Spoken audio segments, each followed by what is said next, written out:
বাংলা বন্ধ সফল করুন। সুবিধা দেখতেই পাচ্ছ বিজেপি নেতৃত্ব তারা যে সমস্ত দোকানগুলি রয়েছে সেই দোকানে গিয়ে তারা হাত জোর করে কার্যত অনুরোধ করছে। শুধু হাত জোর নয়, কোথাও কোথাও শাসানিও দেওয়া হচ্ছে।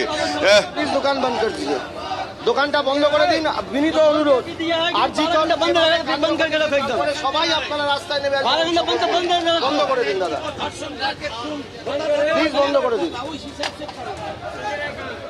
তখন তো তৃণমূল তো বলছে যে এই বন্ধ সফল হবে না, মানুষ স্বতঃস্ফূর্তভাবে রাস্তায় বেরোচ্ছে, গাড়ি ঘোড়া অবস্থা, তৃণমূলের অবস্থা ধৃতরাষ্ট্রের মতো। আপনি দেখতে পাচ্ছেন, দেখান চারিদিকে সব বন্ধ। যে দু একটা দোকান খোলা রয়েছে আমরা তাদের হাত জোড়ে করে অনুরোধ করছি, তারা স্বতঃস্ফূর্তভাবে সেই বন্ধে সমর্থন দিচ্ছেন।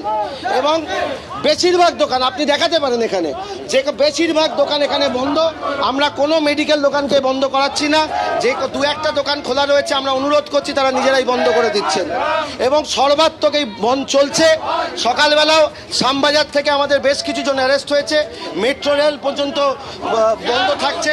আমরা চারিদিকে সবাইকে অনুরোধ করছি যে সারা উত্তর কলকাতা জুড়ে ব্যাপক বন্ধ হচ্ছে, সমর্থন করুন। আরজি করে আমাদের যেভাবে দিদিকে হত্যা এবং খুন হয়েছে, তার ধর্ষণ হয়েছে, তার বিরুদ্ধে আমরা রাস্তায় আছি। সায়ন লাইরি তাকে গ্রেপ্তার করেছে পুলিশ। সাহেল লাহিড়ীকে যদি ছাত্র আন্দোলন করতে গিয়ে গ্রেপ্তার হয়, তাহলে মমতা বন্দ্যোপাধ্যায় নিজে তো ছাত্র আন্দোলনের প্রোডাক্ট। ওনার তো তাহলে আজকে মুখ্যমন্ত্রীর পদে থাকা উচিত নয়, ওনার তো তাহলে জেলার পেছনে থাকা উচিত। উনি কোথায় কোথায় আগে বন্ধ করতেন, কোথায় কোথায় উনি আন্দোলন করতেন, আজ সব ভুলে গেছে। মমতা বন্দ্যোপাধ্যায় আজ 28 আগস্ট উনি ছাত্রদের উদ্দেশ্যে বার্তা দেবেন, একটা ছাত্রকে জেলে পাঠিয়ে। বক্তব্য আপনারা শুনছেন বড়বাজারের খবর। আর এই মুহূর্তের সব থেকে বড় খবর, ভাটপাড়ায় গুলি চলার ঘটনা ঘটলো। বিজেপির ডাকে 12 ঘন্টার বন্ধ, আর তারই মধ্যে ভাটপাড়ায় চললো গুলি। এক ব্যক্তির কানে গুলি লেগেছে বলে জানা যাচ্ছে। সমীরণ পাল আমাদের প্রতিনিধি রয়েছেন আমাদের সঙ্গে। সমীরণ, গুলি চলার ঘটনা ঘটলো বন্ধের দিন। হ্যাঁ, কিছুক্ষণ আগে ভাটপাড়া তেলেবাগান এলাকায় দুই যুবকদের উপর হামলা চালানো হয়। তাদের মধ্যে একটি যুবকের কানে গুলি লাগে বলে জানা যাচ্ছে এবং তাকে আশঙ্কাজনক অবস্থায় ভাটপাড়া স্টেট জেনারেল হাসপাতালে নিয়ে যাওয়া হয়েছে। ব্যারাকপুরের প্রাক্তন বিজেপি সাংসদ অর্জুন সিং তিনি হাসপাতালে ছুটে গেছেন। তবে কি কারণে হামলা, কারা হামলা চালালো এটা এখনো স্পষ্ট না। পুলিশ যেটা জানাচ্ছে যে তার কানে গুলি লেগেছে বলে তারা জানতে পেরেছে এবং তার আঘাত খতিয়ে দেখা হচ্ছে। এই মুহূর্তে তাকে ভাটপাড়া স্টেট জেনারেল হাসপাতালে নিয়ে যাওয়া হয়েছে, তার চিকিৎসা চলছে। কি কারণে হামলা সেটা এখনো স্পষ্ট নয়। একেবারেই, অর্থাৎ কিভাবে ঘটনা ঘটলো বিস্তারিত না জানা গেলেও আপনারা অবশ্যই জানেন গতকাল পশ্চিমবঙ্গ ছাত্র সমাজের ডাকে নবান্ন অভিযান হয়েছে, সেখানে পুলিশি অত্যাচার হয়েছে। এই অভিযোগে আজ বিজেপির ডাকে 12 ঘন্টার বাংলা বন্ধ চলছে। আর 12 ঘন্টার বাংলা বন্ধের মধ্যে উত্তেজনা ছড়ালো ভাটপাড়ায়। সেই ভাটপাড়া যা বারবার সংবাদ শিরোনামে আসে, সেখানে বন্ধের দিন সকালবেলা গুলি চলার মতো ঘটনা ঘটলো। এক ব্যক্তির কানে গুলি লেগেছে বলে জানা যাচ্ছে। সমীরণ রয়েছেন টেলিফোন লাইনে। সমীরণ, কি খবর পাচ্ছ? যোগাযোগ বিচ্ছিন্ন হয়ে গিয়েছে, কথা বলার চেষ্টা করবো আবার আমাদের প্রতিনিধির সঙ্গে। ভাটপাড়ায় গুলি চলার মতো ঘটনা, শান্তিপূর্ণ আন্দোলন বারবার বলা হচ্ছে। গতকালও কিন্তু বিজেপির অভিযোগ ছিল পুলিশ অত্যাচার চালিয়েছে। অরাজনৈতিক যে কর্মসূচি ছিল পশ্চিমবঙ্গ ছাত্র সমাজের নবান্ন অভিযান, সেখানে আর তারই প্রতিবাদে আজকে তারা 12 ঘন্টার বাংলা বন্ধের ডাক দিয়েছে। দিনের শুরু থেকে বিভিন্ন জায়গায় গন্ডগোলের ছবি সামনে আসছিল। তবে এই মুহূর্তের বড় খবর, ভাটপাড়ায় গুলি চলার ঘটনা ঘটলো। এক যুবকের কানে গুলি লেগেছে বলে খবর পাওয়া যাচ্ছে।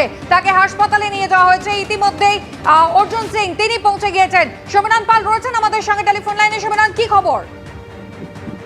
দেখো, কিছুক্ষণ আগে ভাটপাড়া তেলেবাগান এলাকায় দুই যুবকের উপর হামলা চালানো হয়। তার মধ্যে একটি যুবকের কানে গুলি লাগে বলে আমরা জানতে পারছি। পুলিশ বিষয়টি খতিয়ে দেখছে। ঘটনাস্থলে ভাটপাড়া থানার পুলিশ পৌঁছেছে।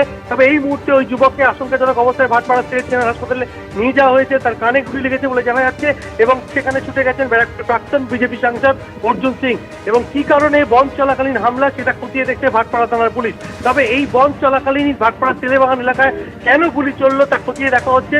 তবে এই ঘটনার জেরে এলাকায় যথেষ্ট উত্তেজনা ছড়িয়ে পড়েছে।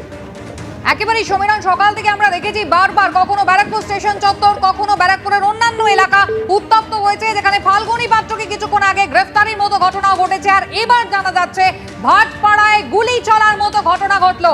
বন্ধ চলছে 12 ঘন্টা গোটা বাংলা জুড়ে, আর তারই মধ্যে গুলি চলার মতো ঘটনা ঘটেছে। এক যুবকের কানে গুলি লেগেছে বলে জানা গিয়েছে। বিজেপির প্রাক্তন বিজেপি সাংসদ অর্জুন সিং তিনি ইতিমধ্যেই পৌঁছে গিয়েছেন হাসপাতালে। ভাটপাড়া স্টেট জেনারেল হাসপাতালে যুবককে ভর্তি করা হয়েছে, চিকিৎসা চলছে। কি কারণে গুলি চললো, কি ঘটনা ঘটেছে বিস্তারিত এখনো কিন্তু জানা যায়নি। ভাটপাড়ায় গুলি চলার ঘটনা ঘটলো বন্ধের সকালে।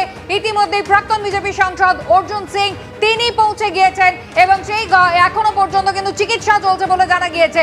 তবে বন্ধের সকাল শুধু এই কারণেই কি গুলি চলার মতো ঘটনা ঘটলো না কি অন্য কোনো কারণ রয়েছে, বিস্তারিত কিন্তু পুলিশের পক্ষ থেকে এখনো কিছু জানা যাচ্ছে না। দুর্গাপুরের বেনাচিতি ইতিমধ্যেই উত্তেজনা ছড়িয়েছে, আপনারা দেখেছেন যেখানে একেবারে মুখোমুখি সংঘর্ষের ঘটনা দুপক্ষে।